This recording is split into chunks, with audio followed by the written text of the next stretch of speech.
So there's not a lot out there on the web, at least in YouTube videos, on the Trek Farley EX 9.8.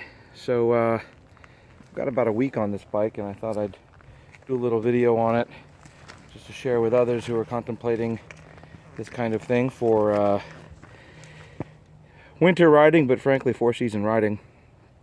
Here it is. This one's a 19.5 inch. You get it on, look at the sizing chart on Trek's website. It's a Trek Farley, a 2016 Trek Farley EX 9.8. It's got a carbon front triangle and got an aluminum rear.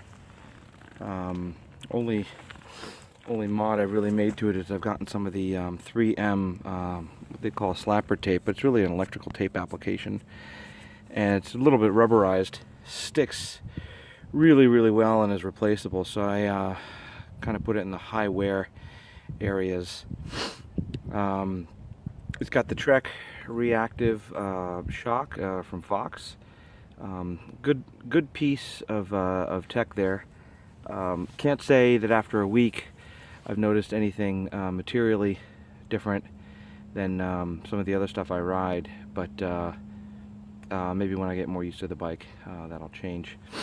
That said, it's a Fox Performance. It's not the factory, so it's not the Kashima coat on the body, and that is a proprietary shock size.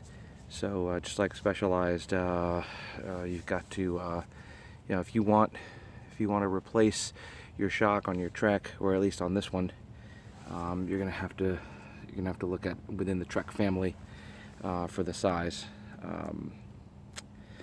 This is a 1x11 SRAM X01.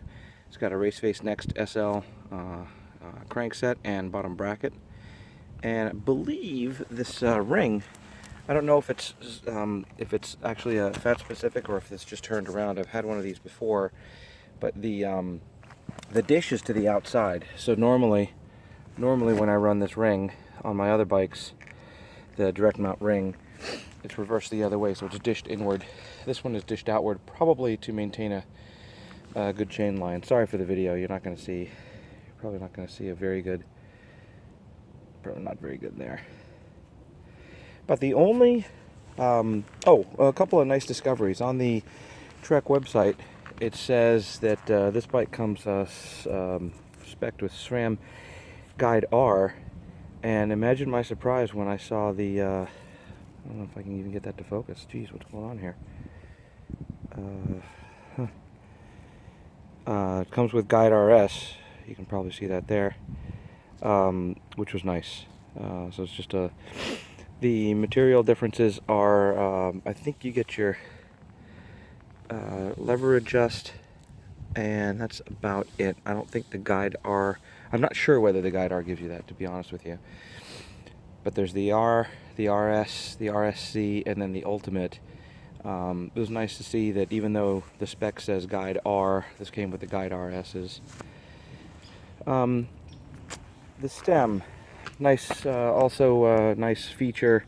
They're using a 35mm bar and stem. I'm not sure about the reach on this one, but I'm talking about the clamp diameter. So 35mm clamp diameter on the bar and the stem. Real nice. To be honest with you, I run 35s on a couple of my other bikes, and I like it for big travel applications. And there's a lot of front wheel on this, a lot of rotational inertia, so I don't mind the 35 on this. But again, I've only had this a week, so you know, I'll post some more impressions if I have any more, anything else to say about it. This is the Bontrager drop line. It's got the Bontrager drop line post. It's a 125mm. Seems to be fine. I'm coming from the KS side of town. I just got a Reverb B1, so the second gen Reverb on another bike, but this one seems to do the part just fine.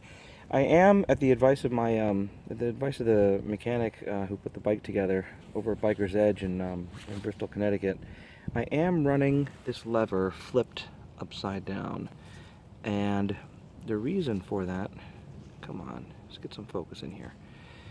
And the reason for that is that the ergonomics are just a little bit better for me rather than pushing down. I've run them both ways on my KS, and actually on this one I like the KS. I like the KS in the proper position, but this one so far I've liked it up here. This is a little janky, but you know, I'm going for function, excuse me, over form. And right now this seems to do some good, so that's good. It's a carbon bar, kind of nice. This is the Bontrager line bar and then the Pro line stem, so I think that's 2 different levels. FSA headset. Having a devil of a time with the focus. I don't know what that's about. The RockShox fork is set at 120 front and rear travel. RockShox fork, I've got the compression dialed almost, the low speed compression dialed almost all the way in, and maybe sorry, I misspoke there. I've got the compression dial. This is an R, I believe it's just an RC. I'm getting my terminology mixed up. Solo air, which means it's not as opposed to the dual position, but solo air, just like the RockShox Pike and the Lyric offerings, but does not have the optional low-speed compression knob on top here. So I've only got the just an overall compression knob, which I have almost all the way turned in, because I run a lot of pressure, because I'm a heavier rider with more sort of just a little bit more aggressive riding style. Probably the biggest news here, probably the whole reason for putting this thing together, is there isn't a lot of information available on what fits in terms of tires. Now, Bontrager did, Trek did a 275 wheel size on this. So these are Trek Wampa 275 80 millimeter wide rims. Nice carbon, nice light carbon, terrific. Lightweight. I came from a Salsa Bear Grease carbon, which had the Whiskey 9s. Also light bike, lightweight wheel set. And this was just the move from a hardtail to a full suspension. But probably the most noteworthy things to talk about here is this bike comes stock with a Trek Bontrager Hodag 3.8s, 275 by 3.8. And that wasn't going to work for me. I want something a little bit meatier. I'm a 220-pound with gear rider, and I wanted something with a larger footprint, a little bit more support, particularly on this chassis. And I'm on my third. This is my third fat bike, but my first full suspension fat bike. So trying out different things, and I landed on the. Frankly, not a lot of offerings in the 275 fat category. So these are the Barbegazi 120 TPI 275 by 4.5. They actually measure 4.3, and I'm not really doing you much good here, but there is, when it's muddy, there's almost no room in there, but it works. It fits. I'm not rubbing on the fork. I'll get to the back in a minute where I am hearing a little bit under load. But it fits, and I think the trick here is just to keep your wheels true and taut. I'll get this back to the shop after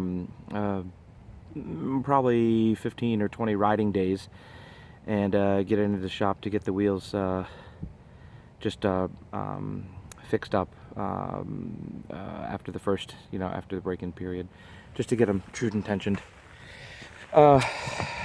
4.5 in the back as well. Again, these measure a 4.3 with the calipers, and I've waited a while, so that measured it after I had ridden a bit on it. Sorry about the light quality and the direction of the light, but that's about as best as I can do right there in terms of the clearance. There actually is more clearance back here, just about the same clearance back here as in the front. With a little bit of, when you got the detritus and the leaves and stuff, kind of filling in those gaps. I guess what I'm saying here is, run it at your own risk, but I'm here to tell you that the only time I hear any kind of sound out of the back is when I'm getting a little bit of, when I'm under load, and that's really railing hard under suspension. The suspension is compressing, and I'm probably getting a little bit of wheel flex. So that's about the only time I hear it. I guess the right thing to do is, over time, I'll pull the wheel and check whether there's any wear on the inside of the swing arm, the lower swing arm assembly.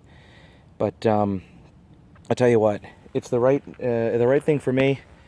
I didn't want the 3.8s. I could stuff a 3.8 back in the back if I wanted to run a staggered sizing, but I feel like a 4.5 to a 3.8, which translates to like a 4.3 to a 3.6, maybe 3.5, 3.7. Too big of a gap in terms of wheel stagger, in terms of the width. It's just me, my philosophy. I don't have any practical experience with it. This is something that I imagine. I was running a 4.6 on the front and a 3.8 on the back of my Salsa Bear Grease Carbon, and I could notice a little bit of I don't even know what the technical term would be for it, but like yaw, or just a little bit of off angle. You know, it's just I'm leaning the bike in, but the front of the bike is higher. The front of the bike is higher than the back of the bike, if that makes any sense. Now I'm starting to ramble. Anyway, last piece here is the Bontrager Evoque 3 tie-railed saddle. Kind of a nice touch. And you know what? It's a good ride. So yeah, I'll say some more about it when there's something more to say. But for now, hope you found that useful. You know, again, there's not a lot out there on the you know, what fits in the rear of this bike. But you know, I'm here to show you that a 4.5 Barbegazi does fit, and I don't get any rub unless, again, I'm under load, under high load, sort of grinding up, you know, something just a couple pedal strokes. But it's not constant, not at all. All right, I think that's it for now. Thanks for watching, and leave a comment.